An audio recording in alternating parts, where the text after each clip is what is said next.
Hi, everybody. I'm Ruben. I'm the founder of Budgit. I have a question for the room. Who here thinks that spending money is generally becoming much easier with technology? Most people. And who here, other than J Money, thinks that having a budget is probably your best defense against this trend in technology? A few people? Great. So my story was that I always tried budgeting, tried to manage my money, and I always ran into a few problems. One of which was that tended to be a lot of data, manual data entry. I found that a lot of the services I used had a lot of ads that I didn't really need or want at the time. And really, it just seemed like there needed to be a better way to align my budget with my actual financial goals. So about a year ago, I quit my job, taught myself to code, and started working on Budgit. And essentially, what we're trying to do with Budgit is we want to give you a budget that's oriented around your goals in 3 minutes. So to show how that works, I'm going to run you all through a quick demo. And we're going to use a fictional friend of mine called Spicy. And we're going to go ahead and build his budget using our onboarding flow. So the first thing we want to do when we build a budget is understand why we're doing it. In Spicy's case, we're going to start with the savings goal. Budgit will always give you an emergency fund, essentially as a baseline for your budget. But later, he's had a really rough summer. We're going to go ahead and set a travel goal as the beginning for him. We're going to go to next. So Spicy can fake log into any bank account. So we're going to go ahead and log into Citi. And what's going to happen as we do this is we're going to pull down Spicy's transactions and automatically categorize them along essentially two areas of his spending, which is his needs and his wants. The needs and the wants each contain a certain set of categories that align spending around those areas. So as that the transactions start downloading, we're going to go ahead and all set. We're going to go to next, and next we're going to get Spicy's income. Spicy is an employee at the White House where he makes this much money. We're going to go ahead and confirm that. He also has a contracting gig, so we confirm that as well. So now we know his income. We can go ahead and look at his recurring expenses. So these are the recurring expenses that the app just calculated based on the transactions we just got. And we're going to go ahead and confirm these, because most of these are pretty good.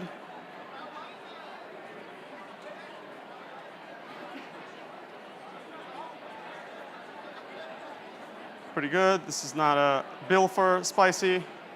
Spicy donates to the ACLU. He's an enigma. Spotify, Netflix is just like the rest of us. So we do a pretty good job finding or building subscriptions. You can certainly add your own for anything we have missed.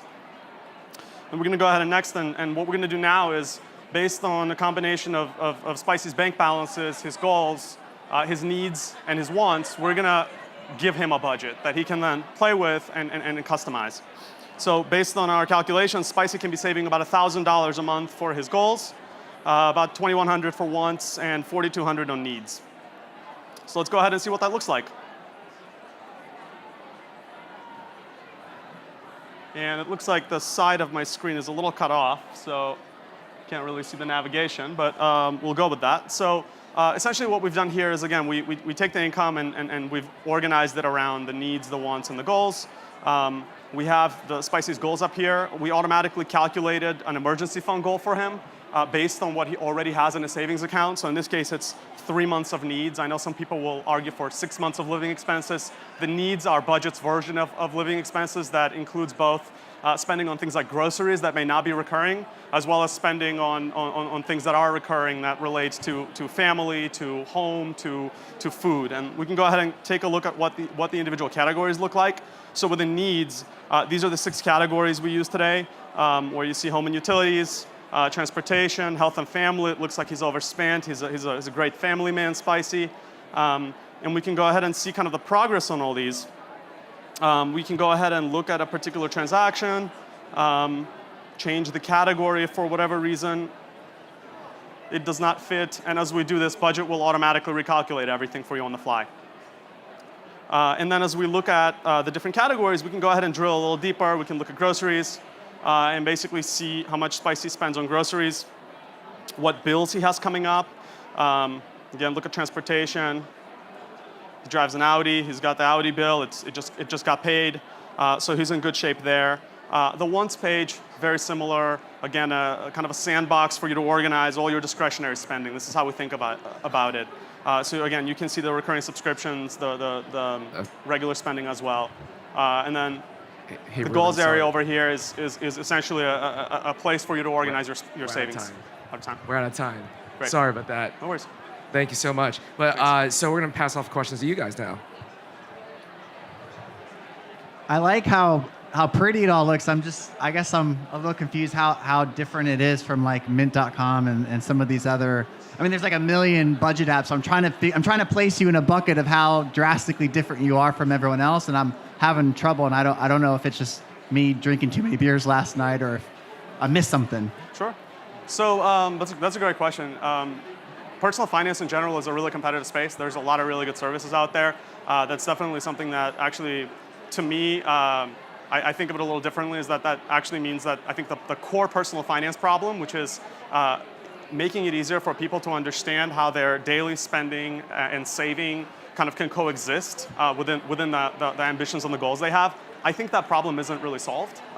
So you have tools like a Mint, which kind of automatically spits out a bunch of data, but then for it to actually give you a budget, you have to do a lot of the work, right? You have to create which category you want to do, how much you want to spend in that, with really not a lot of sort of context. And then on the other side, you have tools like a wine app, for example. You need a budget, which is sort of like the Cadillac of budgeting tools in a lot of ways, but it is entirely open-ended. Like it's like play your own adventure, right? So what we've tried to do is kind of borrow some concepts from each of those, right? So Mint does a really great job of pulling in your data.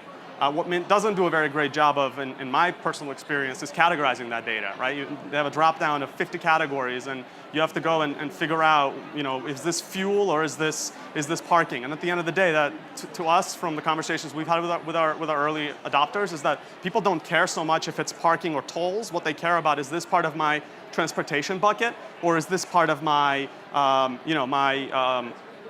food budget, right? So essentially we combine all these categories, so we have just a small handful of them, and then the other piece is we put your goals first, right? So at the start of it all is we want you to save money towards individual savings goals, and do this in a context that is ad-free, and actually allows you to focus on what you're actually trying to accomplish, rather than get credit card offers and get all these other services that certainly have their own value, but we just want to do budgeting and want to do that for the average person. All right, and so if there's no ads and no affiliate, credit card stuff, are you going to be monetizing by? Does this free or is this cost? So is this an app or is it online right now? So it's a web app today. One of the things that I've kind of realized talking to people is a lot of people actually prefer to manage their money on the computer as well as on a device. So it's fully responsive. You can work this on an iPad. I almost demoed it on an iPad or on an iPhone as well. Obviously, we'll look to bring mobile apps at some point in the future too. In terms of monetization, I really believe that if sort of our core mission, which is to help people save more of their money and to not get rid of all of it, for me, I think the best way to do that is to align my incentives with the incentives of the user, and the simplest way that I've ever thought of doing that is to charge people a modest subscription fee. We're looking at a $4.99 price potentially. We're pre-launch, right? So okay. We're still kind of gathering data feedback. And then there's a second component that's more kind of a down the road and more aligned with my enterprise sales background, which is to partner with banks that would essentially sponsor this on behalf of their users. One of the things we found is being ad-free and being very sensitive around user data aligns really well with banks who are very wary of startups that monetize the data itself, which we don't want to do. Cool. Yeah, you actually asked two of my questions, so that's great.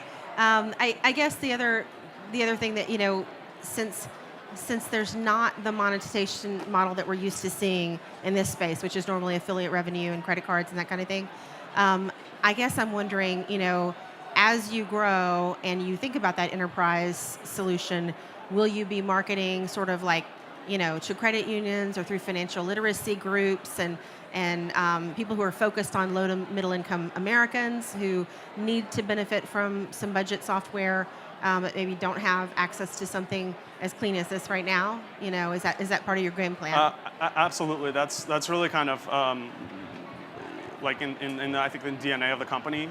So we're incorporated. We're actually going through a benefit corporation certification as well, because that's something that we think in this space is lacking, and really focus on having that core mission, which is making it easier for people to manage their finances without selling them ads all the time. So in terms of low-income Americans, that's absolutely a focus of mine. As most of you all know, with bank data, a lot of that is very credit card heavy, and you know, being able to actually automatically do this, you need the automatic feeds. So it's something that we'll look to support down the road in terms of making it a more open platform. But today it does what it does. You know, our target market today is people in their late 20s to early 30s who are trying to save for a big event. That's what we found is kind of a trigger for people to want to sign up for something like this. All right. Thank you so much. Great. Thanks. Thank you. I'm sorry. We're gonna have to skip. We're gonna have to skip questions. We're behind a little bit. I'm so sorry, but thank you so much.